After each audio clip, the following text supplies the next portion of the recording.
what does a fracking site look like? There's a, look on YouTube, go to YouTube and put in the words Rootlands, or go into Google, Rootlands, Mora County, New Mexico. I was just out there this past week. They passed a county ordinance last week that they've been working on for a long time that banned drilling in their county. It's the poorest county in New Mexico. It's Hispanic, it's Indian, there are large ranches there, there's a Fort Union National Monument, there are 100,000-acre ranches out there right now. And that county went ahead and banned fracking. And the story that they told in Rootlands was filmed and put together by a woman named Nancy Dickinson from New York, went to Cornell, her name was Nancy Green. She helped fund this. She owns a ranch in Ocatay. And it's a wonderful story of how the people in the county went ahead and took baseline groundwater measurements all over the county to make sure that if natural gas happens, they know what the effect is. And so they have prepared themselves for doing this, and that's what everyone should do. If you want to prevent natural gas, everyone in the Pioneer Valley should go ahead and start doing creating an organization to take baselines, not only of what the water is like today, but also there are sensors around where you can place sensors around that'll test the natural emission of methane and create that baseline. And you can put that together statistically and create an image of methane around this state. So really, we aren't going to go ahead and stop the use of oil and gas for home heating until we find a solution of how to heat homes. Now, biomass, maybe, but it's a very small fraction. Electricity by hydro, very expensive. A conversion from oil to a heat pump right now is a no-brainer. You'll make money right away. Gas is more problematic psychologically because everyone thinks the price of gas is low, but that's not going to happen. That's not be the case 5 years from now. So we need you to figure out and take a look at how you're going to replace your home heating system and make these alternatives viable. And there are technology you can develop. I talked to the woman out in Wakefield and said, how come people don't know more about this? They said, because we're engineers. We don't know how to market, don't know how to sell. So they formed a business association, and so they're going to start to go ahead and market that. There's a heat pump in Cambridge right now, over on Clinton Street. It was down 900 feet. Put it together by a woman named Sue Butler, who's on my energy committee. And she's putting another one in, and we're going to film it and put that on our Sierra Club website at some point to show how this is. We're going to do a case study on it. There's a case study on one being out in Leominster that's available to look at. So you have to go out and educate yourself about these alternatives and take the lead on these issues. Be the first in the neighborhood to do it because it's pretty economically viable. You'll at least break even and you'll save money long term because that pipe's going to be in the ground for 100 years. It sounds like there's macro and micro solutions, the solution of large and small.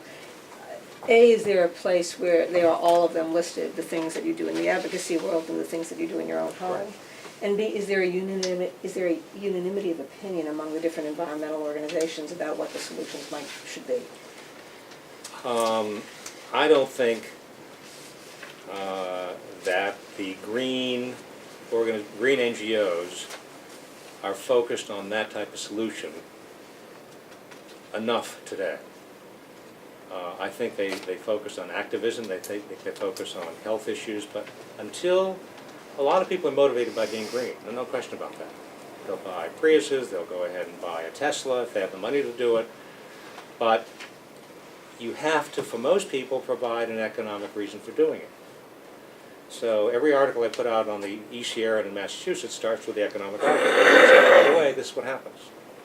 These are the green issues. It's the economics that are going to be driving. It's a market-based solution. We're a market-based economy. What about at the advocacy level? Is there a unanimity that the solution, advocacy, legal-wise, statutory, regulatory, is X?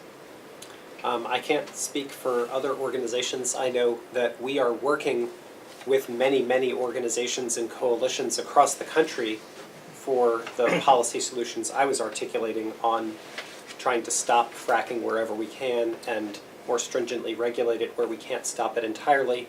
I know I can speak that I know that we support a moratorium on fracking in Illinois, and I know that Sierra Club is working with us to try to do that.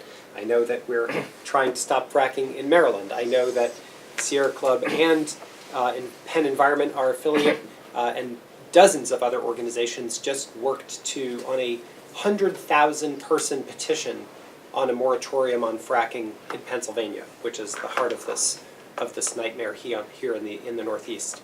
So I can't say unanimity. I mean, there are other NGOs in the community that have historically always seen their role, not just on fracking, but on many other issues, as to work collaboratively with whatever industry that might be to try to make things incrementally better. And I'm not going to, I don't know that I really want to be, I don't think for us that's not what we believe is the way to go here, but there are other groups that have taken that path. There are a lot of groups that are taking the position that natural gas should be strictly regulated.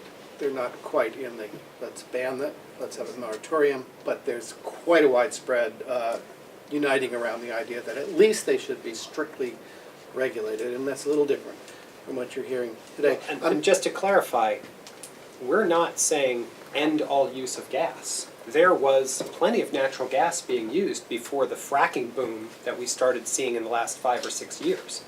We're just saying ban this new boom, this combination of horizontal drilling and hydraulic fracturing. Because there was gas before that, Right. too, just to be clear. Joel? I hear a lot in this of what I'll call the rational fallacy. For example, when you speak of the wastefulness of $4 billion being spent on new gas pipelines into New England, compared with using that money to foster renewable energy. Let's be a little more realistic here. There is a vast, powerful industry, the oil and gas industry, which doesn't care at all what the long-range benefit is. Certainly it's not a benefit to them if we switch. It's a detriment if we switch to renewable energy. And they're out there and they're ready to spend the $4 billion and the banks are ready to lend it to them. And while individual choice is a great thing, I'm sure, if lots of people, but again, you're talking to the, what shall I say, the limousine liberals, essentially, who are going to be able to afford or even contemplate seeing a heat pump in their suburban homes or their urban homes.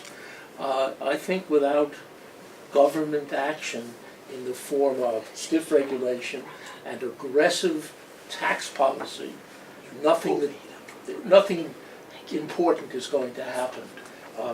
Maybe that can create a time 10, 15, 20 years from now when your friend's heat pumps will be widely marketable. One hopes so.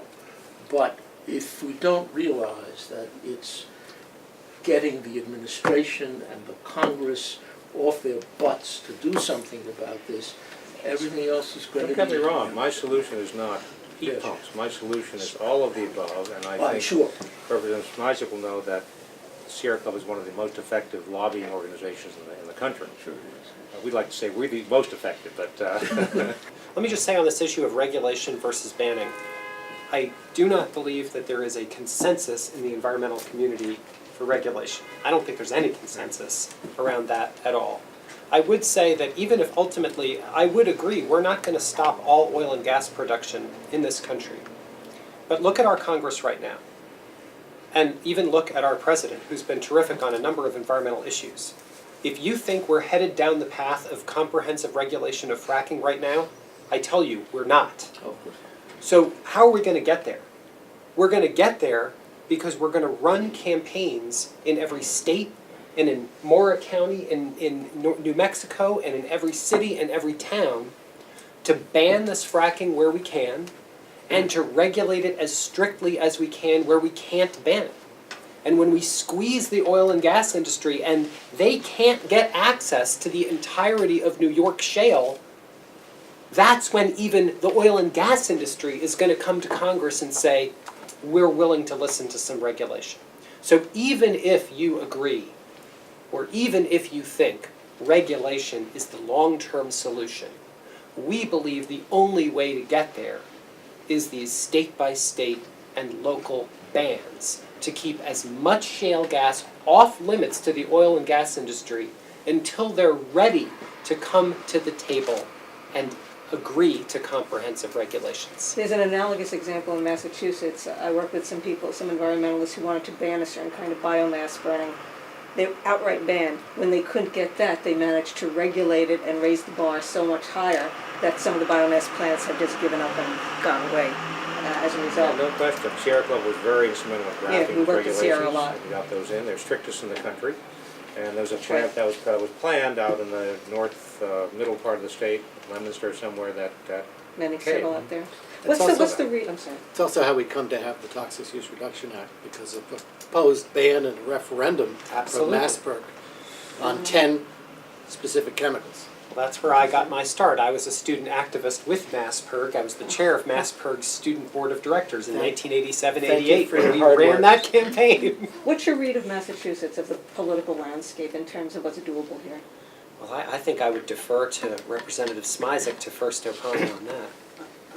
I'm not sure I can answer that, but I can't, I was gonna ask you a question that refers to that, and that is, what is,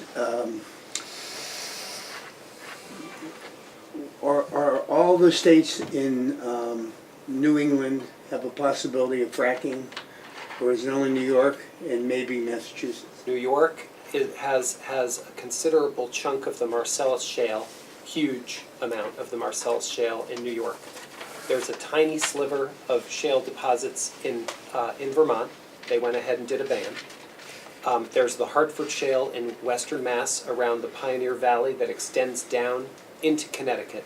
all the So- way to Long Island Sound. So that's the likelihood, that's I the see. prospect there. And you've already heard from our gentleman here about how there's, some skepticism about how much there will be and the thinness of the plates and so forth. So The reason I ask that is because there are a lot of groups that, your groups, and also the New England Council of Clean Energy, which has, if they collaborate, they'll have a lot of influence and power. sure. And I haven't seen that collaboration, and I'm frustrated by the news media and how we're not doing a good job of selling our issues in the news media. Okay. So I guess, have you worked with the New England Council of Clean Energy? Do you think that's a good group to work with? I'm working with them right now. We've been talking for about several months of what their legislative priorities are. They're a business association. Yeah, they're a little different than Yeah, you, but they're an association. but they have, that's a collaboration. That's Right. it's something that's, you're different than Work Elm or together, some we other. trade stuff, we pass Yeah. stuff back and forth. I I'm wrote just both thinking of it would be a good strategy. Yeah, and that's no, what we've I talked to them. Absolutely.